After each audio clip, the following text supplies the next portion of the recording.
नमस्कार दोस्तों, स्वागत है आप सबका हमारे इस चैनल पे। आज की इस वीडियो के अंतर्गत हम लोग देखने वाले हैं भारतीय संविधान की उद्देशिका यानी कि प्रस्तावना। तो प्रस्तावना से क्वेश्चन पूछे जाते हैं कि प्रस्तावना में क्या क्या चीज़ें लिखी गई हैं और कब इसमें संशोधन किया गया था, क्या क्या चीज़ें हुई थी। तो यहाँ से क्वेश्चन काफ़ी पूछे जाते हैं। ये इंपॉर्टेंट चैप्टर है संविधान का हमारे, इसको हम लोग डिटेल से पढ़ेंगे।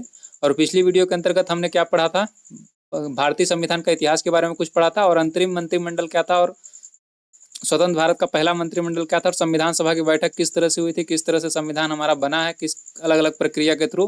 तो सब हम लोग पढ़ चुके हैं। अब तक आपके दिमाग में ये सारी बातें स्टोर हो चुके होंगी। इस वीडियो के अंतर्गत हम लोग संविधान की प्रस्तावना के बारे में पढ़ने वाले हैं। तो अगर आपने पुरानी वीडियोज नहीं देखी हैं तो लिंक डिस्क्रिप्शन में डली हुई है, आप लोग देख लीजिएगा। ठीक है, अभी हम लोग आगे बढ़ते हैं।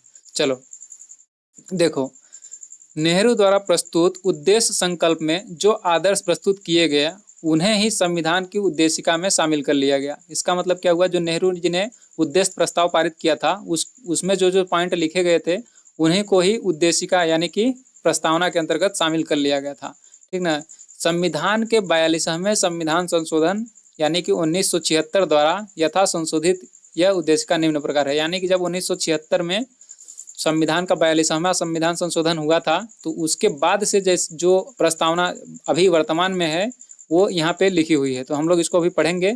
उसको पढ़ने से पूर्व मैं आपको ये बताना चाहूँगा कि देखो, यहाँ पे जैसे कि आप हमने तो पढ़ लिया, और आप भी ऐसा तो लूसेंट जैसा ऐसे अगर पढ़ना है तो फिर तो आप खुद से भी पढ़ सकते हैं। फिर मेरी यहाँ पे रोल क्या है, तो मेरा रोल सिर्फ इतना है कि मैं आपको इन चीज़ों को बताऊं कि क्या चीज़ें इंपॉर्टेंट हैं, किसको आपको ध्यान रखना है, किस चीज़ को आप स्किप कर सकते हैं, और कहाँ से किस तरह से क्वेश्चन पूछ जाते हैं। इन सब चीज़ों को समझाना ही मेरा वीडियो बनाने का सिर्फ एक ही मकसद है।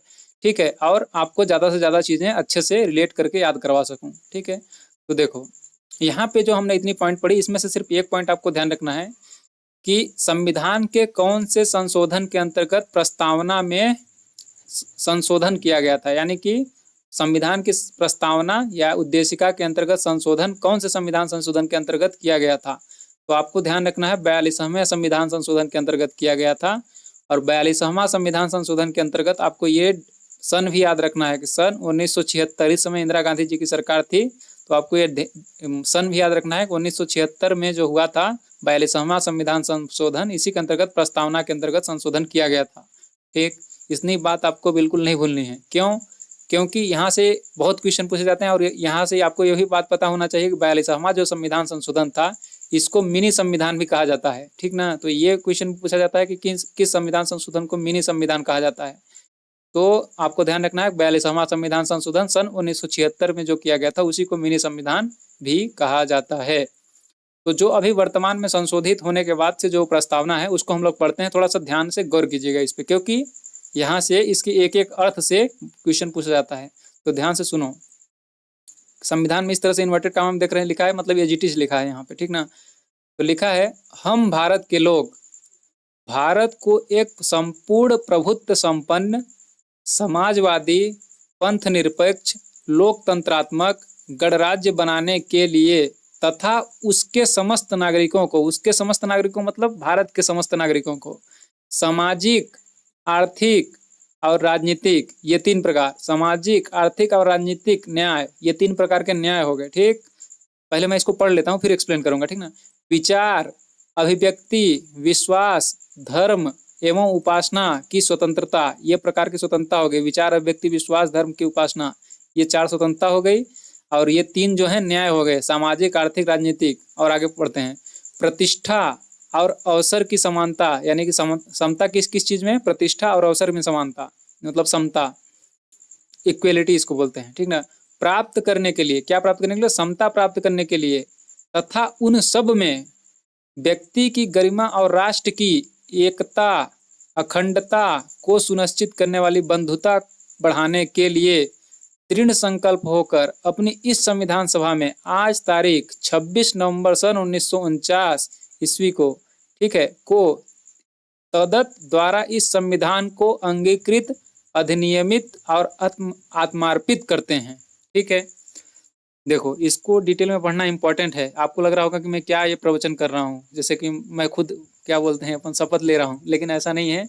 इसको हम लोग अच्छे से समझेंगे क्योंकि यहाँ से बहुत सारे क्वेश्चन पूछ जाते हैं। देखो क्वेश्चन मैंने ये बताया, मिनी संविधान संशोधन 1942वें संविधान संशोधन सन 1976 इंदिरा गांधी के शासनकाल में हुआ था। क्वेश्चन यहाँ से इस तरह से पूछे जाते हैं। तो यहाँ पे एक पॉइंट ये भी ध्यान रख लो कि संविधान की जो ये प्रस्तावना है इसे संविधान की कुंजी कहा जाता है। तो ये भी पॉइंट इंपॉर्टेंट है। प्लस उसके बाद आपको यहाँ पे 3 पॉइंट ध्यान रखना है कि सामाजिक, आर्थिक और राजनीतिक, ये 3 प्रकार के न्याय प्रस्तावना के अंतर्गत लिखे हैं। विचार, अभिव्यक्ति, विश्वास और धर्म की उपासना, ये 3-4 प्रकार की स्वतंत्रता इसके अंतर्गत लिखी गई है।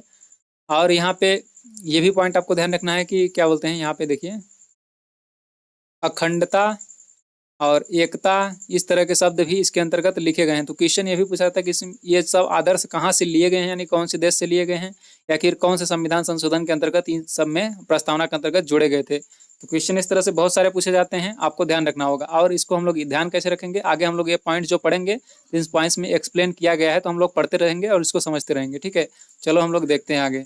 देखो प्रस्तावना की मुख्य बातें, प्रस्तावना की मुख्य क्या क्या बातें हैं। संविधान की प्रस्तावना को संविधान की कुंजी कहा जाता है। संविधान की कुंजी संविधान के किस अंग को कहा जाता है, इस तरह से पूछा जाता है, या किस भाग को कहा जाता है, या किस पार्ट को कहा जाता है। तो आप क्या बोलेंगे, संविधान की कुंजी जो है प्रस्तावना को बोला जाता है। ठीक ना, ध्यान से समझो। देखो मैं पहले क्लियर कर दूं, हर एक पॉइंट इंपॉर्टेंट है। अब 2 वीडियो जो पिछली जो थी वो ज़्यादा इंपॉर्टेंट नहीं थी, लेकिन आज के बाद जितने भी वीडियो हमारी बनने वाली हैं संविधान से रिलेटेड, हर एक पॉइंट जो भी मेरे मुंह से निकलेगा वो इंपॉर्टेंट होगा, एग्जाम में आएगा। ठीक ना, इस हिसाब से ही सोच के आपको पढ़ना है और रटना नहीं है, बस आपको सुनना है, ध्यान लगा के थोड़ा सा सुनना है, केयर हो, अवेयर होके। ठीक ना, सुनो। प्रस्तावना संविधान का आरंभिक अंक होते हुए भी कानूनी तौर पर उसका भाग नहीं माना जाता है। ये ऐसा पहले होता था। ठीक ना, प्रस्तावना के अनुसार संविधान के अधीन समस्त शक्तियों का केंद्र बिंदु, संविधान का स्रोत भारत के लोग हैं। यानी क्वेश्चन यहाँ से इस तरह से पूछा जाता है कि संविधान में सर्वोच्चता किसकी है, मतलब संविधान के अंतर्गत सर्वोच्च कौन है, तो भारत के लोग, यानी भारत के लोग जो हैं यही संविधान के अंतर्गत सर्वोच्च उनको माना गया है, केंद्र बिंदु। ठीक है, समस्त शक्तियां भारत की जनता के हाथों में हैं, कहने का पॉइंट ये है, संविधान के अंतर्गत ये पॉइंट लिखा गया है। और देखो यहाँ पे पढ़ते हैं, प्रस्तावना में लिखित शब्द जैसे कि लिखा गया है, हम भारत के लोग से लेकर इस संविधान को अंगीकृत करते हैं, ये सब आत्मसमर्पित करते हैं। जो पॉइंट लिखा है, भारतीय लोगों को सर्वोच्च संप्रभुता का उद्घोष करते हैं, यानी कि भारत के लोगों में ही सब कुछ शक्तियां जितनी हैं वो सब निहित हैं और भारत के लोग ही सब कुछ हैं। ये पॉइंट है, सब कुछ संविधान का मेन उद्देश्य ये है। प्रस्तावना को न्यायालय में परिवर्तित नहीं किया जा सकता। यह निर्णय यूनियन ऑफ इंडिया बनाम मदन गोपाल कमेटी, मतलब जो केस हुआ था 1957 के निर्णय में घोषित किया गया था। परंतु ये सब हमको कुछ नहीं पढ़ना है, हमको क्या पढ़ना है, केशवानंद भारती बनाम केरल राज्यवाद 1973 ईस्वी में कहा गया कि प्रस्तावना संविधान का अंग है, इसलिए विधायिका यानी संसद उसमें संशोधन कर सकती है। संसद मतलब लोकसभा, राज्यसभा, सब मिलके, लोकसभा, राज्यसभा और राष्ट्रपति तीनों मिलकर संसद बनते हैं। तो ये जो पॉइंट है इसको आपको ध्यान रखना है कि ये जो केशवानंद भारती बनाम ये जो केरल में जो एक सुप्रीम कोर्ट में, हायर कोर्ट में जो भी है, इसने न्यायालय ने जो सर्वोच्च न्यायालय जो था केरल का, तो इन्होंने जो पिटीशन दिया था तो उन्होंने बताया था कि संविधान के अंतर्गत, संविधान के प्रस्तावना के अंतर्गत संशोधन किया जा सकता है। और पहले बोला जाता था कि नहीं किया जा सकता है, लेकिन बाद में बोला गया कि किया जा सकता है। तो आपको अगर क्वेश्चन पूछा जाएगा तो क्वेश्चन का यहाँ से इस तरह से बोलना है आपको कि हाँ, संविधान के प्रस्तावना में संशोधन किया जा सकता है, परंतु संविधान का मूल उद्देश्य जो है, मूल ढांचा में कोई परिवर्तन नहीं आना चाहिए। जो उसका मुख्य उद्देश्य था जब संविधान बनाया गया था, जो भावना थी, भावना से कोई छेड़खानी नहीं होनी चाहिए। आप कर सकते हैं संशोधन, अगर उसमें आप इम्प्रूवमेंट कर रहे हैं तो कर सकते हैं, लेकिन अगर डिक्रीमेंट कर रहे हैं, मतलब कुछ बुरा करना चाह रहे हैं, तो बिल्कुल नहीं कर सकते हैं। तो ये सब पॉइंट आपको ध्यान रखना है। ठीक है, यहाँ पे लिखा भी है शायद, देखो नेक्स्ट लाइन में, केशवानंद भारतीवाद में सर्वोच्च न्यायालय ने मूल ढांचा का सिद्धांत दिया। तो ये मूल ढांचा यानी theory of basic structure, basic structure जो संविधान का, उसके अंदर छिड़कान नहीं की जाएगी।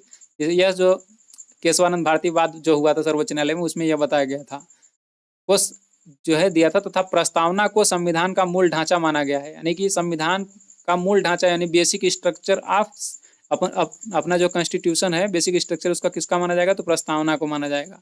तो ये पॉइंट आपको ध्यान रखना है। संसद संविधान की मूल ढांचा में नकारात्मक संशोधन नहीं कर सकती है, परंतु यानी स्पष्टतः सदैव वैसा संशोधन कर सकती है जिससे कि मूल ढांचा का विस्तार व मजबूतीकरण होता हो। मतलब कुछ अच्छा अगर करना चाहते हैं आप अपने, मतलब जिसमें एकता, अखंडता और ज़्यादा सुदृढ़ हो रही हो और लोगों को और ज़्यादा बढ़िया से न्याय मिलने की कुछ अपेक्षा की जा सकती हो, तो ऐसे अच्छे संशोधन आप कर सकते हैं, लेकिन बुरे संशोधन नहीं कर सकते हैं।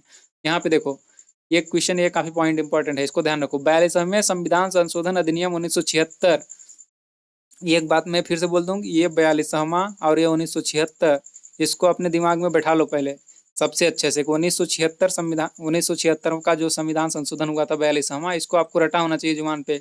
आधी रात में भी अगर कोई उठा के पूछे तो आपको बनना चाहिए, क्योंकि इसी को मिनी कॉन्स्टिट्यूशन बोला जाता है, यानी छोटा संविधान, लघु संविधान। तो पता होना चाहिए आपको। इसके द्वारा इसमें समाजवादी, पंथ निरपेक्ष और राष्ट्र की अखंडता, ये जो शब्द जोड़े गए हैं प्रस्तावना में, तो 42वें संविधान संशोधन के अंतर्गत जोड़े गए हैं। यहाँ देख लो, अखंडता, और भी यहाँ पे राष्ट्रवाद वगैरह जो भी लिखे गए हैं, अभी हम लोग इसको ढूंढेंगे, टाइम लगेगा, लेकिन यहाँ पे ये सब पॉइंट लिखे गए हैं। तो ये जो शब्द आपको सिर्फ इतना ध्यान रखना है कि 42वें संविधान संशोधन सन 1976 के अंतर्गत समाजवादी, एक बात इसको ध्यान रखना है, समाजवादी 1, पंथ निरपेक्ष 2, राष्ट्र की अखंडता, ये जो 3 शब्द जोड़े गए हैं प्रस्तावना के अंतर्गत, ये 42वें संविधान संशोधन के अंतर्गत जोड़े गए थे। ठीक है, ध्यान रखना है इसको। ठीक है, एक बार मैं इसको वीडियो खत्म हो जाएगा, खत्म होने वाला होगा तो क्विक रिवीजन करवा दूंगा, तो आपको याद हो जाएगा। अभी टेंशन लेने की जरूरत नहीं है, बस ध्यान से जैसे मैं बताते जा रहा हूँ आपको बस सुनते जाना है। ठीक है, अब हम लोग आगे देखते हैं। भारत के संविधान की प्रस्तावना में 3 प्रकार का न्याय, मैंने पहले ही बता दिया, सामाजिक न्याय, आर्थिक न्याय और राजनीतिक न्याय। ये तो समझ ही सकते होंगे, हिंदी में लिखा है तो इसको ज़्यादा एक्सप्लेन करने की मुझे आवश्यकता है नहीं। आर्थिक न्याय का मतलब किसी को ज़्यादा पैसा किसी के पास हो जाएगा, किसी को कम पैसा हो जाएगा, उस तरह का न्याय, ऐसा कुछ नहीं होना चाहिए।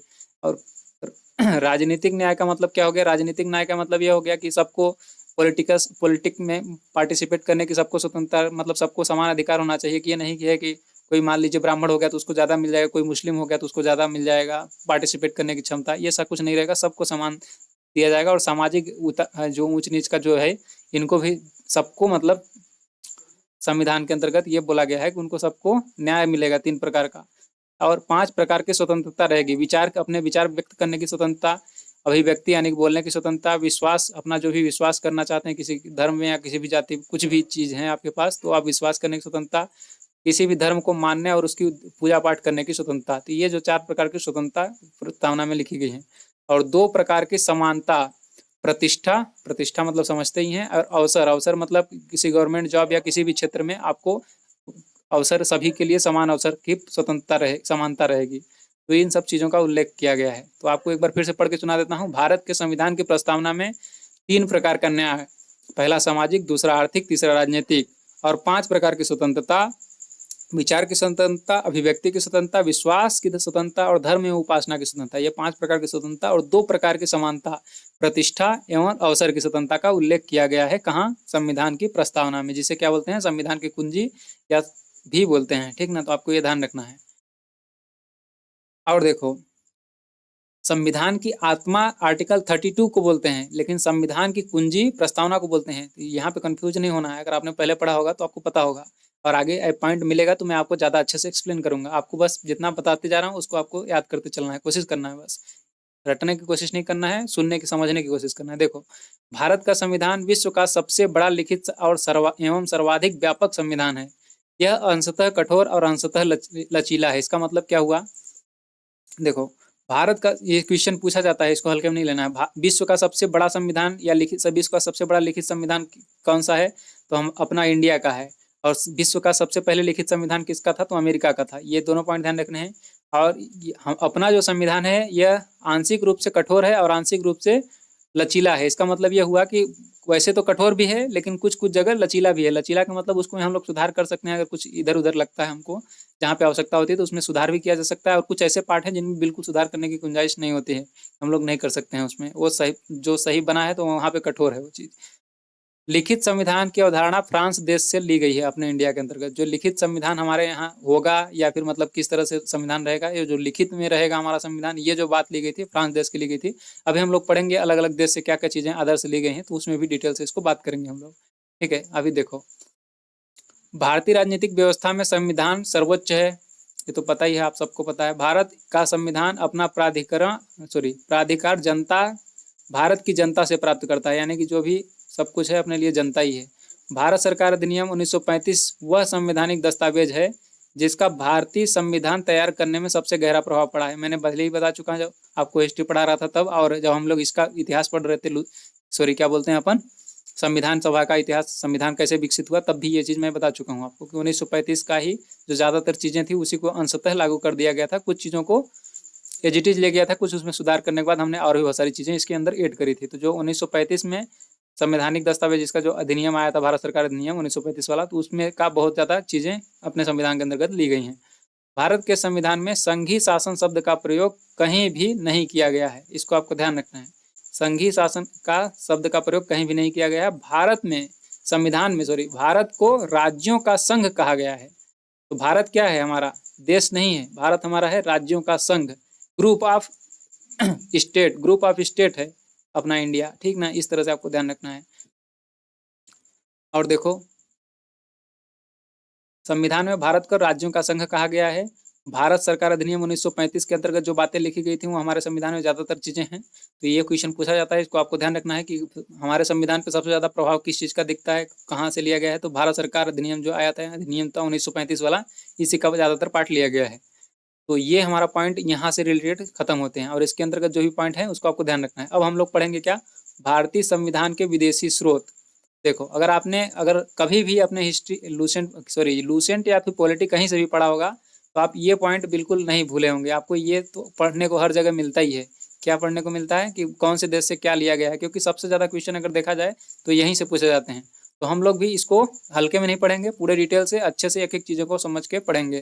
तो चलो इसको हम लोग पढ़ना शुरू करते हैं। देखो, देश तो बहुत सारे थे उस समय पे, आज़ाद थे और उनके अलग अलग संविधान थे, लेकिन जो इम्पोर्टेंट हमारे इंडिया के दृष्टिकोण से हमारे राजनेताओं को जो सही लगी, उन्होंने उसके हिसाब से वहाँ की चीज़ों को उठा के अपने देश के अंतर्गत, अपने देश के संविधान के अंतर्गत शामिल किया, ठीक ना। तो अब हम लोगों को याद क्या रखना है, एग्जाम पॉइंट ऑफ व्यू से क्या ध्यान रखना है कि कौन से राज्य से कौन सी चीज़ें हमने अंतर्ग्रहित करी हैं, यानी कि वहाँ से प्रेरणा लेके अपने संविधान के अंतर्गत लागू किया है, वहाँ का चीज़ों देख के कि हाँ वहाँ अच्छा चल रहा है तो हमारे यहाँ भी ऐसा होना चाहिए।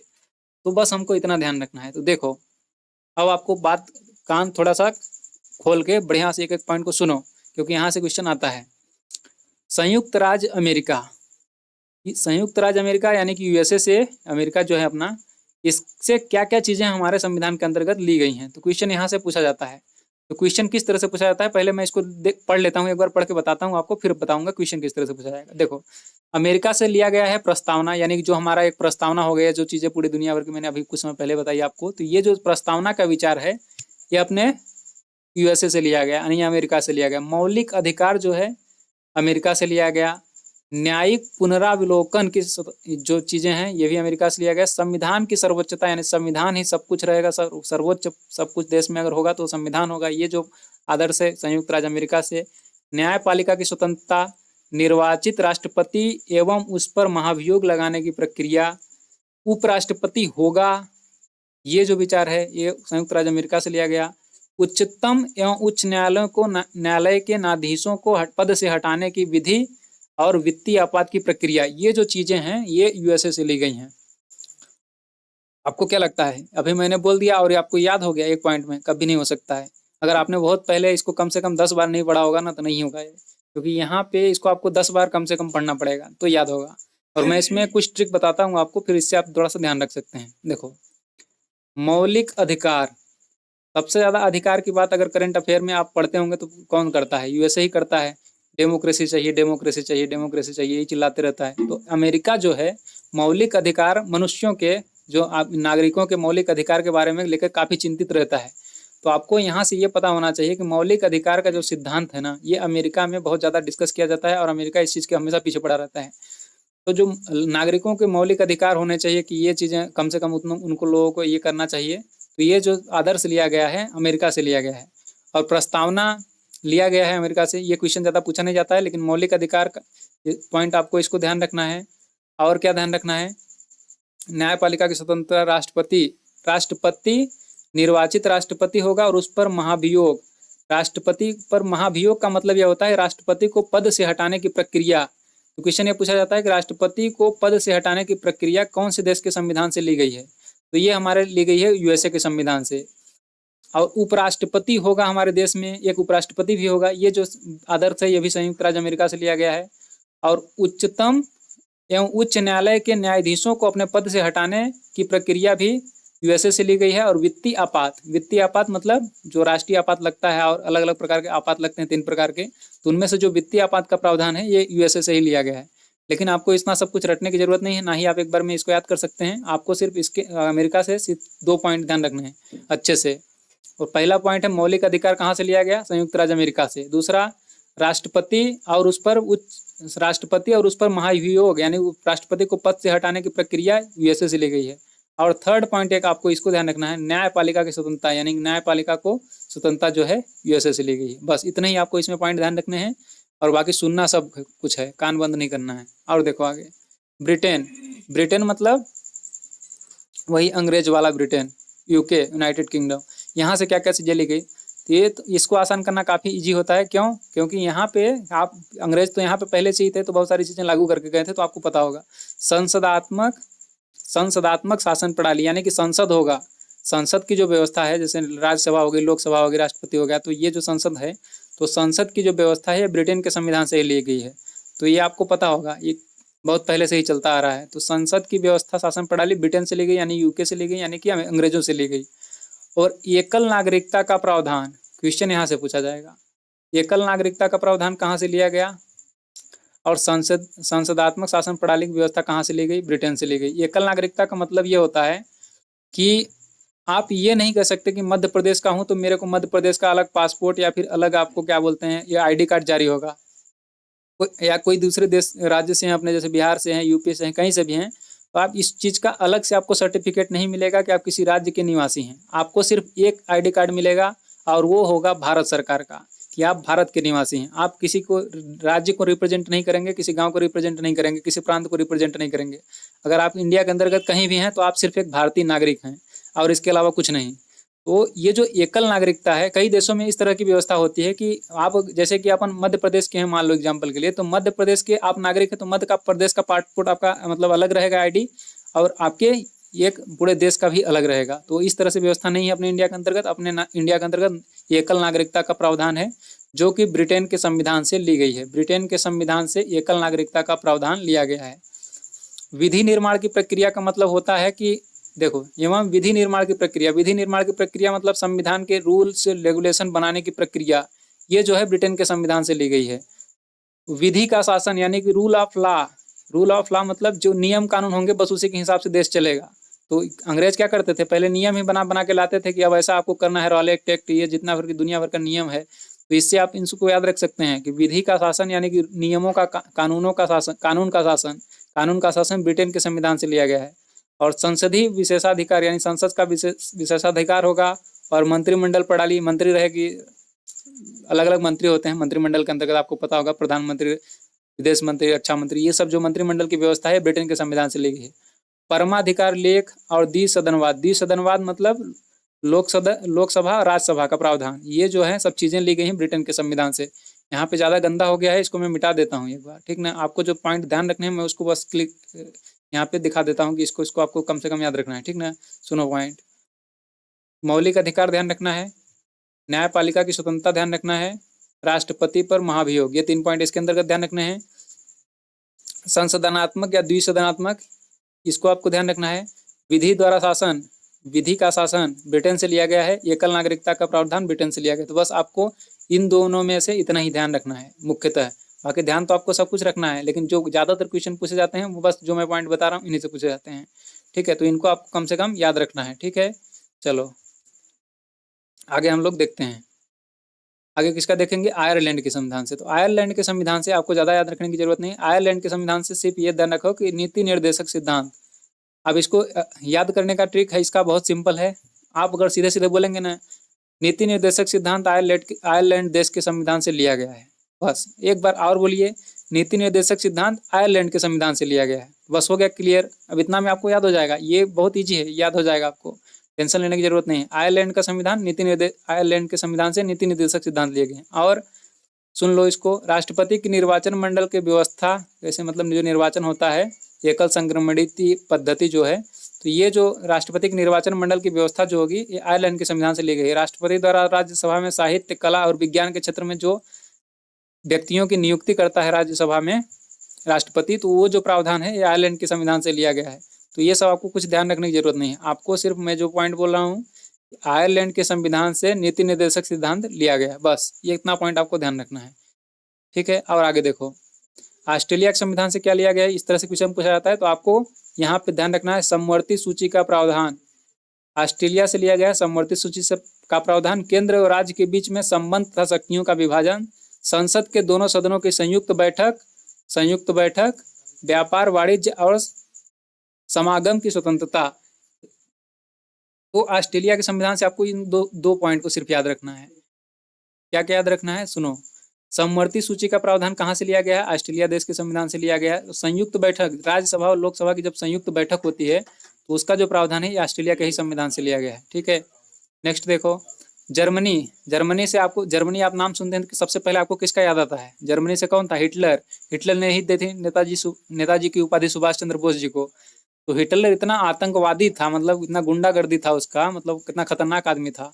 उससे आपको क्या नाम आता है, ये आपातकाल। कौन आपात लगा सकता है, सिर्फ हिटलर ही लगा सकता है, ठीक ना। तो आपातकाल का जो प्रावधान लिया गया है इंडिया के अंतर्गत, तो आपातकाल का प्रावधान जर्मनी से लिया गया है। और जर्मनी से क्यों लिया गया है, जर्मनी में कौन था, हिटलर कैसा था, आपातकाल लगाता था बार बार। इस तरह से ट्रिक है, आप इसको इजीली याद कर पाएंगे। अगर आपको हिटलर याद आ गया जर्मनी से तो आपको पता हो जाएगा कि आपातकाल यही होगा। क्यों आपातकाल में ऐसा क्या होता है, आपातकाल में इस तरह से होता है, मौलिक अधिकार मौलिक कर्तव्य आपके सब छीन लिए जाते हैं, राष्ट्र हित को सर्वोपरि दिया जाता है और आपके जो मौलिक अधिकार वगैरह होंगे सब कुछ शक्तियां, देखो लिखा है राष्ट्रपति की मौलिक अधिकार संबंधी शक्तियां, यानी राष्ट्रपति चाहे तो आपकी मौलिक अधिकार जो है उनको सब वापस ले सकता है। तो ये जो मतलब खतरनाक ये चीज है आपातकाल। तो आपको याद रखना है कि आपातकाल जर्मनी देश से संविधान से लिया गया है। जर्मनी से याद रखना है, हिटलर से। कनाडा से कैसे याद रखेंगे, देखो संघात्मक विशेषताएं, संघात्मक मतलब भारत प्रांतों का संघ है या राज्यों का एक संघ है, तो छोटे छोटे राज्यों को मिला के भारत बना है। तो ये जो विशेषता है ना, संघात्मक विशेषताएं, ये ली गई है कनाडा देश के संविधान से। इसको मैं पढ़ता हूँ तो फिर आपको क्लियर हो जाएगा। अवशिष्ट शक्तियां केंद्र के पास, मतलब कुछ शक्तियां केंद्र के पास रहेंगी। और राज्यपाल की नियुक्ति कौन करेगा, केंद्र सरकार करेगी अलग अलग राज्यों के अंतर्गत।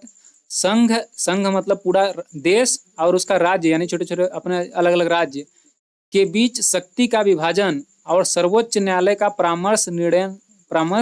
परामर्शी न्याय निर्णयन, ये जो व्यवस्था है ना, ये कनाडा देश से ली गई है। तो कनाडा देश से याद करने का कैसा ट्रिक है, देखो मैं बताता हूँ कैसे ट्रिक है। संघात्मक व्यवस्था और संघ एवं राज्य के बीच शक्ति का विभाजन और राज्यपाल की नियुक्ति, सब चीज एक ही से रिलेटेड है। कैसे, देखो यहाँ पे मान लो हमारा हो गया ये अमेरिका, ठीक है, ये मैक्सिको की खाड़ी मान लो, इधर का हो गया अपना जो दक्षिणी अमेरिका है, ये अपना अमेरिका है। यहाँ पे है कौन, कनाडा, इधर ऐसे आपको इमेजिन करना है, ऐसा है नहीं एग्जैक्ट, ठीक ना, तो बस मान लेना है आपको कि है यही। तो कनाडा का आपने जब नक्शा देखा होगा विश्व भूगोल में, तो कनाडा कैसे है, ऐसे छोटे छोटे टापुओं से मिलकर बना है, अलग अलग टापू हैं, कहीं इधर है, कहीं बीच में पानी घूम रहा है, कहीं बीच में पानी घूम रहा है, इधर है, कहीं इधर से समुद्र घुस गया है, तो कहीं इधर से समुद्र घुस गया है, है कि नहीं है। आप अगर नहीं देखे होंगे तो एक बार कनाडा का मैप देखिएगा। अगर आपने कनाडा का मैप एक बार देख लिया ना, तो आपको ये संघात्मक विशेषताएं, केंद्र सब कुछ याद हो जाएगा टू जेड। कैसे, देखो ये छोटे छोटे सब अलग अलग द्वीपों से मिलकर बना है कनाडा। तो इसको जो है मैनेज कर पाना काफी मुश्किल होता है। कि जैसे मान लीजिए यहाँ पे दिल्ली है, मान लो यहाँ पे केंद्र सरकार बैठी है, अब इन सबको कैसे मैनेज करेगा। तो वहाँ पे अलग अलग टापुओं पे अलग अलग ये को क्या भेज देता है, राज्यपाल, ठीक है। तो राज्यपाल इस तरह से भेज देता है और वहाँ से इन सब को अपने हिसाब से काम करवाता है। तो ये केंद्र, बाकी ज्यादातर शक्तियां जो होंगी केंद्र के पास होगी, लेकिन कुछ शक्तियां जो हैं ये जो छोटे छोटे राज्य प्रांत हो गए उनके पास शक्तियां रहेंगी। तो ये जो शक्तियों का विभाजन है कनाडा देश से लिया गया है। तो ये आपको अब तक याद हो चुका होगा। भारत में भी यही व्यवस्था सेम लागू की जाती है, मतलब सेंट्रल गवर्नमेंट जो रहेगी वो अलग अलग राज्यों के अंतर्गत राज्यपाल की नियुक्ति करेगी और संघात्मक व्यवस्था को बनाए रखेगी, संघात्मक विशेषताएं। तो आपको बस कनाडा से इतना ही ध्यान रखना है इसमें, ठीक है। इसको मिटा देते हैं, थोड़ा गंदा दिख रहा है। चलो और देखो, इसमें हम लोग अब देखते हैं क्या, दक्षिण अफ्रीका। दक्षिण अफ्रीका, आपको दक्षिण अफ्रीका नाम सुन के सबसे पहले किसका याद आता है, महात्मा गांधी जी का। क्यों, क्योंकि महात्मा गांधी जो है 1893 में दक्षिण अफ्रीका गए थे कि एक केस के मामले में। तो दक्षिण अफ्रीका में जब महात्मा गांधी गए थे तो सब देश के संविधानों से अलग अलग चीजें तो ले ली गई, ये सब बन गया मान लो अपना संविधान। तो फिर गांधी जी ने सोचा कि अपना मान लो संविधान बन गया, अगर मान लो भविष्य में जो नेक्स्ट जनरेशन आएगी उनके हिसाब से अगर कुछ संविधान में कुछ संशोधन करना हुआ तो फिर कैसे करेंगे ये लोग। तो गांधी जी जब वहाँ गए थे तो उनको ये सब चीज़ें वहाँ से पता चली थी कि यहाँ पे ऐसे इस तरह से संशोधन किया जाता है। तो ये चीज़ हम इंडिया में भी लागू कर सकते हैं। तो मान लो कि गांधी जी ने दक्षिण अफ्रीका से जब आए थे, तो जब संविधान बना था तो गांधी जी ने बताया कि इसको संशोधन करने की भी व्यवस्था बनाई जाए। तो संविधान को संशोधन करने की प्रक्रिया का प्रावधान, राज्यसभा के सदस्यों का एवं राज्यसभा के सदस्यों का निर्वाचन, ये सब आपको नहीं ध्यान रखना है। आपको सिर्फ ये ध्यान रखना है संविधान संशोधन की प्रक्रिया का प्रावधान जो है ये लिया गया है दक्षिण अफ्रीका के संविधान से। तो दक्षिण अफ्रीका से आपको महात्मा गांधी याद रखना है। महात्मा गांधी से याद रखेंगे, महात्मा गांधी वहां गए थे तो पता चल गया था इनको कि संविधान संशोधन कैसे करना है, तो यहाँ के इंडिया में बता दिए थे, तो अपने इंडिया में भी संविधान के अंतर्गत ये लग हो गया। ठीक है, अब देखो यहाँ पे 2-3 पॉइंट, सिर्फ एक ही 2 पॉइंट इंपॉर्टेंट है, इसको ध्यान से सुनो, फिर मैं इसको क्विक रिवीजन आपको करवाऊंगा। वीडियो को देखो। एक बात और बोल दूँ, अगर आपको पढ़ने का इंटरेस्ट है, एग्जाम में क्वालिफाई करना है, तो आपको पढ़ना पड़ेगा, भागने से नहीं काम चलेगा, ठीक ना। और कोई ज़रूरी नहीं है कि आप कहीं से पढ़िए, लेकिन पढ़िए, पढ़ना जरूरी है। और इसमें से वीडियो बना रहे हैं तो आप किताबों पे जितना ज़्यादा टाइम वेस्ट करेंगे, उससे आधा टाइम लगा के आपको ज़्यादा अच्छे से इसको एक्सप्लेन करने की मैं कोशिश करता हूँ। तो आपको उम्मीद करता हूँ समझ में भी आता होगा, ठीक ना। और नहीं समझ में आता है तो कमेंट सेक्शन में लिख के बताया करो कि मतलब सर यहाँ पे चीज़ समझ में नहीं आई, तो मैं इसको और अच्छे से एक्सप्लेन करूँगा, ठीक ना। अभी देखो, ज़्यादा बातें नहीं करेंगे। देखो, रूस से क्या लिया गया, मौलिक कर्तव्य। हमारे जैसे मान लीजिए मौलिक अधिकार तो हमने कहाँ से ले लिया, अमेरिका ने बता दिया कि ये मौलिक अधिकार होना चाहिए, इतना कम से कम लोगों को अधिकार दो, इस तरह से ज़्यादा मानवतावादी बात अमेरिका करता है, ठीक ना। तो यहाँ से जब ये बातें ले गई तो इंडिया के लोगों ने सोचा चलो ठीक है, अधिकार तो हमने दे दिया अपने लोगों को बहुत सारा, अब इन लोगों के पास कुछ मूल कर्तव्य भी होने चाहिए ताकि ये देश के कर्तव्यों का भी अपने निर्वहन कर सके, देश के लिए विकास में कुछ काम कर सकें अपने। तो यहाँ जो नियम कानून चल रहा था ये रूस से चल रहा था। रूस आपको पता होगा कि इंडिया का उस जमाने में बहुत काफ़ी अच्छा फ्रेंड था। तो रूस ने ये चीज़ें बोली कि यहाँ से ये चीज़ें आप भी लागू कर सकते हो। ऐसा आपको याद रखना है ट्रिक से, ठीक ना, रिलेट करके ही याद रखना पड़ेगा इसको, अगर ऐसे ही डायरेक्ट रटोगे तो नहीं होगा। तो रूस ने क्या बोला कि हमारे यहाँ मौलिक कर्तव्य हम लोगों से बहुत फॉलो करवाते हैं कि ऐसा अपने देश के लिए करना चाहिए, ऐसा करना चाहिए। तो यहाँ पे जो इंडिया के जो लोग थे, जब संविधान बन रहा था तो इन्होंने मौलिक कर्तव्यों का प्रावधान जो है रूस से ले लिया। अब रूस भी खुश हो गया, भाई सब देशों से ले लिया गया। जापान से क्या लिया गया, विधि द्वारा स्थापित प्रक्रिया, विधि यानी कि नियम कानून से स्थापित प्रक्रिया के थ्रू जो भी होगा तो होगा। ये क्वेश्चन नहीं पूछा जाता है, आपको ज़्यादा टेंशन लेने की जरूरत नहीं है। फ्रांस से गणतंत्रात्मक का मतलब क्या होगा, और प्रस्तावना में स्वतंत्रता, समता और बंधुता संबंधी आदर्श ये लिए गए हैं फ्रांस के संविधान से। फ्रांस आपको पता होगा यूरोप का देश है, और यूरोप में बहुत सारी चीज़ें इस तरह की मानी जाती हैं, समता, बंधुता, आपस में मिलजुल के रहो, ये जो आदर्श हैं ये फ्रांस देश से ही लिया गया है। आप यहाँ पे ज़्यादातर जो देखेंगे, जर्मनी ले लीजिए और ये फ्रांस ले लीजिए, एक दो ही हाँ यूरोपियाई देश, ठीक ना, और यूके है। तो फ्रांस से आपको इसको रिलेट करने में काफ़ी आसानी होगी कि समता और बंधुता संबंधी आदर्श फ्रांस से लिया गया है। और गणतंत्रात्मक मतलब लोगों का, लोकतंत्रात्मक, गणतंत्रात्मक को लोकतंत्रात्मक भी बोल सकते हैं। गण मतलब होता है व्यक्ति, तो व्यक्तियों से मिलकर सब कुछ बनेगा, ये जो व्यवस्था है फ्रांस के संविधान से ली गई है, ठीक है। अब इस बार हम लोग इसमें एक बार इसको क्विक में एक बार पढ़ लेते हैं, नोट में क्या लिखा है, ठीक ना। देखो, भारतीय संविधान के अनेक देशी और विदेशी स्रोत हैं, लेकिन भारतीय संविधान पर सबसे अधिक प्रभाव भारतीय शासन अधिनियम 1945 का है, ये 1935 का है। तो इसको आपको ध्यान रखना है, बहुत बार बता चुका हूँ। भारतीय संविधान के 395 अनुच्छेदों में से लगभग 290 के आसपास ऐसे अनुच्छेद हैं जो 1935 ईस्वी के अधिनियम से या तो शब्दशः लिए गए हैं या उनमें कुछ थोड़ा बहुत सुधार करके ले लिया गया है। तो ये मैं बता चुका हूँ ऑलरेडी आपको, तो इतना आपको इसमें कुछ ज़्यादा मतलब इसको याद रखने की जरूरत नहीं है। आपको बस ये ध्यान रखना है कि अगर क्वेश्चन एग्जाम में आता है तो 1935 में आपको ध्यान रखना है कि 1935 में जो भारत शासन अधिनियम था उसी का ज़्यादातर चीज़ें अपने संविधान के अंतर्गत ली गई हैं। देखो, एक बार मैं यहाँ पे इसको एक बार रिवाइज करवाता हूँ आपको, ठीक है, क्योंकि यहाँ से क्वेश्चन आएगा ही आएगा। अगर एग्जाम में क्वेश्चन आता है संविधान से रिलेटेड तो या तो अनुच्छेद से आता है, या तो प्रस्तावना, या तो भारतीय संविधान के विदेशी स्रोत, ठीक है ना। सबसे इंपॉर्टेंट पॉइंट यही होते हैं, तो हमको इनको एक बार फिर से ध्यान से सुनो। देखो, संयुक्त राज्य अमेरिका से क्या क्या लिया गया, मौलिक अधिकार, न्यायपालिका की स्वतंत्रता, और राष्ट्रपति होगा, और राष्ट्रपति पर महाभियोग यानी राष्ट्रपति को पद से हटाने की प्रक्रिया अमेरिका से ली गई। ये 3 चीजें अमेरिका से ले ली गई। ब्रिटेन से संसदात्मक यानी संसद वाली व्यवस्था, जो संसद वाली अपने इंडिया में चल रही है अभी। एकल नागरिकता का प्रावधान यानी कि सिर्फ राज्य का प्रतिनिधित्व व्यक्ति नहीं करेगा, सिर्फ देश का होगा प्रतिनिधित्व, और सिर्फ एक ही आपको मतलब आईडी कार्ड जो होगा, वोटर लिस्ट होती है वो इस तरह से मान लीजिए, तो आपको सिर्फ एक ही वहाँ पे नागरिकता मिलेगी, भारत की नागरिकता। अलग अलग नागरिकता नहीं रहेगी कि यूपी के हैं तो यूपी की अलग नागरिकता होगी। तो ये ब्रिटेन से संसदात्मक व्यवस्था, एकल नागरिकता का प्रावधान, और विधि का शासन, और द्विसदनवाद, ये चीज़ें ली गई ब्रिटेन से। आयरलैंड से नीति निर्देशक सिद्धांत लिया गया है। आयरलैंड से नीति निर्देशक सिद्धांत लिया गया है। नीति निर्देशक सिद्धांत कहाँ से लिया गया है? आयरलैंड से लिया गया है। समझ में आई क्या? हाँ। और देखो ऑस्ट्रेलिया से क्या लिया गया है? समवर्ती सूची का प्रावधान। समवर्ती सूची, राज्य सूची, ये जो अलग अलग सूचियां हैं हम लोग इसको पढ़ेंगे बाद में अच्छे से, लेकिन अभी आपको बस इतना ध्यान रखना है कि ऑस्ट्रेलिया से क्या लिया गया है? समवर्ती सूची का प्रावधान। और संयुक्त बैठक, राज्यसभा और लोकसभा की दोनों सदनों का संयुक्त बैठक का प्रावधान ऑस्ट्रेलिया से लिया गया। जर्मनी से हिटलर याद रखेंगे, हिटलर से याद आ जाएगा आपातकाल। आपातकाल लगाने की शक्ति जो है जर्मनी के देश से ली गई है। और कनाडा से संघात्मक, छोटे छोटे टापुओं से मिलकर बना है, तो उसको संघ में बांध के डोरी में रखना पड़ता है। तो इसी तरह से इंडिया को के अलग अलग राज्यों को भी डोरी से बांध के रखना पड़ता है। संघात्मक विशेषता ये जो है कनाडा से ली गई है। और उनके बांधने के लिए क्या किया जाता है? उनको ऊपर नियंत्रण रखने के लिए राज्यपाल की नियुक्ति करती है केंद्र सरकार। तो ये व्यवस्था भी कनाडा से ली गई है। दक्षिण अफ्रीका से गांधी जी को याद रखेंगे। गांधी जी वहां गए थे तो सीख के आए थे संशोधन कैसे करना है, तो उन्होंने बता दिया। तो संशोधन संविधान की व्यवस्था दक्षिण अफ्रीका से ली गई। रूस नाराज हो रहा था कि हमसे कुछ नहीं ले रहे हैं, तो वहां से मौलिक कर्तव्य ले लिया गया कि भाई मौलिक जो अधिकार थे अमेरिका से आप ले लिए कि मौलिक अधिकार इंडिया लोगों को इतना होना चाहिए कम से कम अधिकार तो दे दिए, तो कम से कम कर्तव्य भी तो कुछ होना चाहिए अपने देश के प्रति। तो ये रूस से लिया गया। और यहाँ से फ्रांस से गणतंत्रात्मक व्यवस्था की लागू किया गया। और समता और बंधुता संबंधी जो प्रावधान है प्रस्तावना के अंतर्गत, तो ये जो चीजें हैं ये फ्रांस देश से ली गई है।